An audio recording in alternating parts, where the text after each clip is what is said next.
Magandang umaga po sa inyo lahat. Alexander Lexter Juice nagbabalik para sa inyong update ngayong umaga. Ano ang latest Marydel, Maymay and Tarata? Alamin natin kung ano ang nangyayari. Let's end our Monday with Maymay and Tarata's milestone.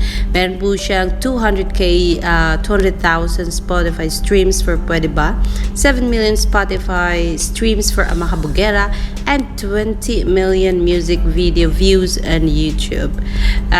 Deserve ni Maymay ipa-hype at deserve ni Maymay i-shout out sa social media. Congratulations Maymay. Yan ang sabi ni Boris Smith. I love you May, congratulations.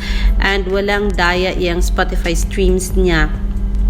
Di tulad ng iba na magic. Ayan, may paintriga pa siya. Deserve ni Maymay, sabi ni Cheloids, congratulations, Marydel. Ayan, si Helen de Guzman, napa-shoutout na rin. Congrats, May, you deserve more of this. Congratulations, sabi ni Timberlake. Shout out to Melodina. Ayan, maraming pa congratulations para kay Marydel. May maentrata on her 200,000 Spotify streams on Pwede Ba, 7 million Spotify streams on Amaka Bugera, and 20 million views on YouTube ng Amaka Bugera. Ayan, ito po ay ipinost ni Maymay sa kanyang Instagram kahapon. And of course, maraming nangyayari. Ayan, kahapon ay nag-post si Maymay ng kanyang Blackpink Oreo sa kanyang Instagram. And kahapon din ay nag-post din si Marydel Maymay Entrata ng kanyang Beauty Vault paid ads sa kanyang Instagram, mga kaibigan. And yes, ano itong nadaanan ko sa Twitter na umiiyak itong si Kakay Bautista. Ang sabi dito, Mamay Dreamers posted 11 hours ago, gossips are easy to create, judgment are easy to lie, but as a receiver, it is our responsibility to weigh the truth from our appropriate people from a source without resentment or any agenda. Hindi ko ito nasundan kung bakit umiiyak si Kakay Bautista dito, but this is about Mamay, so I think you deserve to hear this. And kayo na lang ang kung nakakaalam kayo kung anong nangyari dito, jot down na lang sa aking comment section for the others to know. Kasi yesterday I was like total blackout po ang nangyari sa akin and wala po ako sa social media. That is why ngayon medyo nagulat ako, ba't umiiyak si Kakay? Ito nga, pakinggan nga natin bakit siya umiiyak. Na nakasama ko. Love ko talaga yan si May, kahit hindi pa kami nag-Hong Kong. Alam mo, hindi ko siya napapanood sa PBB, pero sa unang pagkakataon na nakasama ko siya, sabi ko, bata to, mabait to. Kasi marami talaga sa industriya yung darating yung point na hindi ka napapansinin. Hindi ko nakitaan si May ng gano'n, na darating yung araw na talagang lumilipad na talaga siya na mataas, pero hindi ka napapansin. Kasi nakita ko siya kung paano siya makipag-usap, nakita ko siya kung paano siya makipag-deal sa mga tao, paano niya i-handle yung mga basher.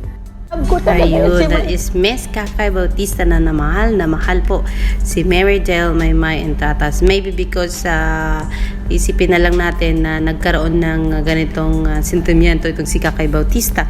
Gawa nga ng nangyayaring kaguluhan sa buhay showbiz ni Liza Soberano. Nang sabi ng iba, it is OG Diaz who always hindi daw maganda ang ginagawa sa ibang tao pag hindi niya gusto. And meron ding nag-oppose kasi ang sabi, pinaglaban ng ilang beses nitong si OG Diaz, itong si Hope or si Liza Soberano against sa mga basher, against sa mga taong mapanghusga. So, let's just pray for Liza Soberano since alam natin na mahal ni Maymay yan at saka ni Edward Bobber. And as for Maymay, I know for sure tama si Kakay Bautista. Kahit gaano man kadami ang ma-achieve ni Maymay at kahit anong layo ang maabot niya, mananatili ang kanyang mga paa sa lupa dahilan sa hindi niya nakakalimutan kung saan siya nagsimula at hindi niya makakalimutan ang advice ni Big Brother na always keep your feet on the ground and never forget those people na tumulong kung ano man ang mga nabot mo sa buhay. And yes, a dashing gentleman was posted in Twitter world.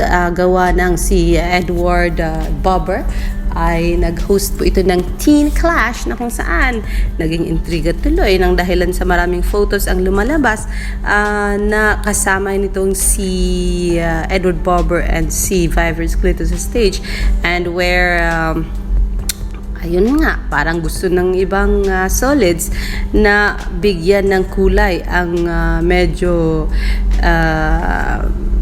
mapribadong buhay ni Edward John Bobber with Vybers Clito. They were saying, Vybers Clito is such a close friend of Edward Bobber way back sa bahay ni Kuya. Pero that's, of course, whatever, kung ano man ang gustong gawin ni Edward John Bobber, let it be. Ang sabi ni Edmay, the heart of a good man is the sanctuary of God in this world. Yan ang kanyang pa-quote about Edward John Bobber. And so, hayan.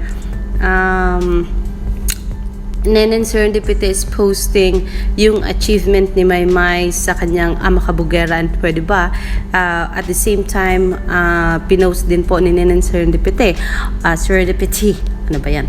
Ang pag-post ni Love Kapulong sa event ni Edward John Bobber na naging host nga ito ng Teen Clash event na kasama si Love Manager Kapulong. Ayan mga kaibigan, yan ang pinaka-latest update. And of course, kung mapunta kayo sa Twitter world, ay talagang marami kayong mabasa at marami kayong makita. And just don't forget to embrace May's paid ads. Ang kanyang, of course, ang kanyang Blackpink Oreo Beautiful Beauty Vault at saka ang kanyang gems, beauty gems. Ano nga yung gems niya? Oh my God, nakalimutan na ba ni Alexander? Ano ba yan? At ang dami. When your idol can maintain friendship outside showbiz, ayan, si Maymay yan. At talagang hindi magbabago yan. Kung kaya, keep going, Marydale. Keep it up. For sure, maraming mga bagay ang bubukas sa'yo, basta manatili lang ang paa sa lupa. Ang sabi ni Rocky Rock Santos, he is so proud posting Star Pop PH post. Let's end our Monday with a tweet of Maymay Entrada's milestone sa kanyang Amakabugera. Hayan. Ed's Instagram is also posting Miss Loves Kapulong's post. And then, yes, dyan po tayo magtapos sa ating update ngayong umaga about Marydale, Maymay Entrata, and Edward John Bobber. And yes, I will see you for more later dito lang sa aking channel, Alexander Lex the Jules. Kapamilya Online says 52 minutes ago, brave, empowered, and unique. Meet some of the talented artists from the ABS-CBN music roster who use their music to support their fellow women. Ayan, kasali dito po si Marydale, Maymay Entrata, Bel Mariano, sino pa bang kilala ko dito? Vybers Clito. Yan lang po, tatlo lang po ang kilala ko sa grupo na ito. Ayan, be empowered daw with their songs. Alexander Lex the Jules.